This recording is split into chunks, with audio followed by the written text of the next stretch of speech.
Hello friends, स्वागत है आपका आज के इस वीडियो में। दोस्तों, कुछ दिन पहले मैंने एक वीडियो में बताया था कि इलेक्शन के बाद वे कौन से म्यूचुअल फंड्स है जिनमें ग्रोथ देखी जा सकती है। तो उसी के बेसिस पर आज हम बात करेंगे कि इलेक्शन के रिजल्ट के बाद वे कौन से स्टॉक्स है जिनमें जबरदस्त ग्रोथ देखी जा सकती है। दोस्तों, एक्सपर्ट के मुताबिक मोदी गवर्नमेंट के सत्ता में आने के काफी ज्यादा चांस है, लेकिन मैं आपको बता दूं कि इस वीडियो का उद्देश्य किसी भी पॉलिटिकल पार्टी को फेवर करना नहीं है। इस वीडियो को मैं पूरा इन्वेस्टमेंट के नजरिए से कवर कर रहा हूं, जिसके बारे में आप में से किसी ने मुझे कमेंट करके पूछा था। दोस्तों, वीडियो में आगे बढ़ने से पहले आप ये वीडियो क्लिप देखिए। लेने के दूसरे दिन ही धमाधम काम आने वाले 5 साल भारत के इंफ्रास्ट्रक्चर को एक नई ऊंचाई देने वाले होंगे। भारतीय रेल के कायाकल्प के होंगे। बुलेट ट्रेन से लेकर वंदे भारत ट्रेन के विस्तार, भारत के डिफेंस एक्सपोर्ट को नया रिकॉर्ड बनाते देंगे। स्पेस सेक्टर की एक नई उड़ान देखेंगे। गगनयान की सफलता देखेंगे। सेमीकंडक्टर मिशन, हाइड्रोजन मिशन को जमीन पर बढ़ावा देंगे। दोस्तों, इस क्लिप में मोदी जी ने जिन सेक्टर की ग्रोथ को लेकर उनके विकास के लिए जो मैनिफेस्टो बताया है,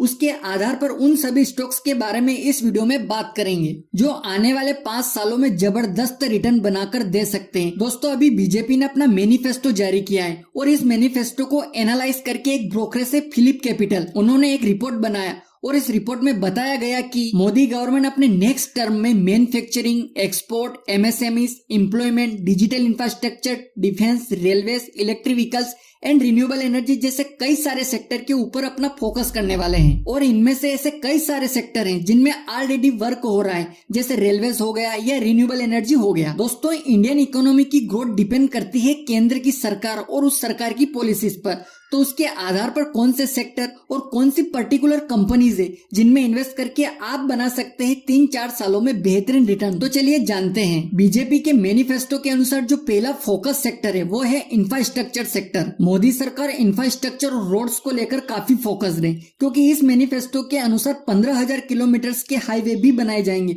जिसमें सड़कें, पुल, एयरपोर्ट्स, मेट्रो लाइन जैसे स्ट्रक्चर शामिल हैं। तो इन सबको बनाने में जो इंस्ट्रूमेंट शामिल होंगे, like cement, steel and logistic companies, तो इनसे रिलेटेड सारी कंपनीज ग्रोथ करेगी। तो आने वाले 5 सालों में इंफ्रास्ट्रक्चर सेक्टर को जो कंपनीज ग्रोथ देगी, उन कंपनियों में दिलीप बिल्डकॉन, लार्सन एंड टर्बो, IRB infra, engineers India, PNC infra, GMR, HG infra, KNR construction, Ashoka Buildcon और जीआर इंफ्रा कंपनी शामिल है। इन कंपनियों के 5 साल के ग्रोथ चार्ट को आप स्क्रीन पर देख सकते हैं। इन्होंने अच्छी ग्रोथ दिखाई है और आगे भी उम्मीद है। तो दोस्तों, इन कंपनियों को आप आने वाले 5 सालों के लिए कंसीडर कर सकते हैं। दोस्तों, हमारा अगला सेक्टर है इंडियन रेलवे। पिछले कुछ सालों से आप रेलवे के डेवलपमेंट को देख ही रहे हैं, जिसमें वंदे भारत ट्रेन, इलेक्ट्रीफाइड ट्रेनें शामिल हैं। इंडियन रेलवे में अगले आने वाले 5 सालों में हर साल 5,000 किलोमीटर के रेलवे ट्रैक बनाए जाएंगे और इसका सबसे ज्यादा फायदा होगा रेलवे कंस्ट्रक्शन कंपनीज को, जैसे आरवीएनएल जो इंडियन रेलवे का मैक्सिमम कंस्ट्रक्शन का काम करती है, और दूसरी है इरोकॉन इंटरनेशनल कंपनी जिसका 95% रेवेन्यू रेलवे कंस्ट्रक्शन से आता है। इसके अलावा भी रेलवे के कुछ और स्टॉक्स है जिनमें IRFC, IRCTC, RVNL, Ircon international, RailTel, container corporation और राइट्स जैसी कंपनी शामिल है। आप स्क्रीन पर इन स्टॉक्स के 5 साल के ग्रोथ के चार्ट को देख सकते हैं। दोस्तों, अगला सेक्टर है डिफेंस। मोदी जी ने क्लियरली बोल दिया कि अगर मैं वापस आया तो बंदूक से लेकर गोली सब कुछ इंडिया में ही बनेगा। तो लोकसभा चुनाव 2024 के लिए टॉप सेक्टर में डिफेंस भी है, जिसके द्वारा सशस्त्र बलों के आधुनिकीकरण और स्वदेशी रक्षा उत्पादन में निवेश किया जाना है, जिससे डिफेंस सेक्टर को भी काफी ग्रोथ मिल सकती है। डिफेंस सेक्टर के स्टॉक्स ने 2023 में काफी अच्छी ग्रोथ दिखाई थी, और सबसे अच्छी बात यह है कि डिफेंस के आइटम बनाने वाली इंडिया के अंदर टॉप 3 कंपनीज हैं, जिनमें पहली है एचएएल जो फाइटर प्लेन बनाती है, और दूसरी है मजगांव डॉग जो वारशिप की मैन्युफैक्चरिंग करती है, और तीसरी है भारत डायनेमिक जो मिसाइल्स बनाती है। इन तीनों कंपनीज के भी 5 साल के ग्रोथ चार्ट को आप स्क्रीन पर देख सकते हैं।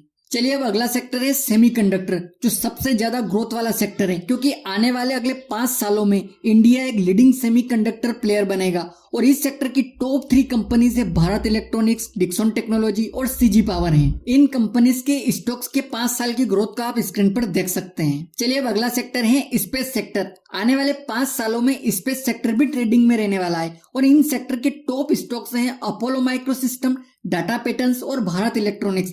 और इन स्टॉक्स के 5 साल के चार्ट को भी आप स्क्रीन पर देख सकते हैं। अगला सेक्टर है ऑटोमोबाइल। दोस्तों जो फिलिप कैपिटल का रिपोर्ट है बीजेपी के मैनिफेस्टो के ऊपर, उसमें यह बताया गया कि अगर उनकी सरकार बनेगी तो उनकी प्राथमिकता यह रहेगी कि इंडिया को as a global hub for manufacturing position करे ऑटोमोबाइल सेक्टर के अंदर। और अगर ऐसा होता है तो इसमें कई नई कंपनीज भी आएगी और जो पहले से ही इस सेक्टर के अंदर स्टैब्लिश है उन्हें फायदा हो सकता है, जैसे कि मदरसन जो कि इंडिया की लार्जेस्ट एंसिलरी कंपनी है जो 41 देशों में 270 टाइप्स की फैसिलिटी देती है। और वर्तमान में यह company Mercedes, Audi, Volkswagen, Porsche, BMW, Renault, Maruti Suzuki, PSA group ऐसे और भी क्लाइंट्स के लिए मैन्युफैक्चरिंग करती है। अभी कंपनी का इतना बड़ा पोर्टफोलियो है और अब अगर सरकार इंडिया को ऑटोमोबाइल में एज ए ग्लोबल में मैन्युफैक्चरिंग पोजीशन के लिए अपने एफर्ट्स डालती है तो उसका एक बहुत बड़ा फायदा ऐसी कंपनीज को हो सकता है। और ऐसी एक और कंपनीज है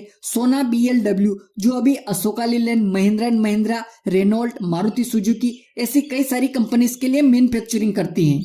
दोस्तों इसके बाद इलेक्ट्रिक व्हीकल को काफी प्रमोट किया जा सकता है तो उसके लिए भी electric vehicle charging point develop किए जाएंगे, जिसे ऑलरेडी जो इस मार्केट के लीडर हैं जैसे टाटा मोटर्स इन ऑटो सेक्टर और टाटा पावर चार्जिंग स्टेशन के लिए बिल्ड करने में लगा हुआ है। चलिए अब अगला सेक्टर है power and renewable energy sector. दोस्तों मैंने पिछले वीडियो में भी बताया था कि पूरी दुनिया में India renewable energy install capacity में 4th नंबर की रैंक पर आता है।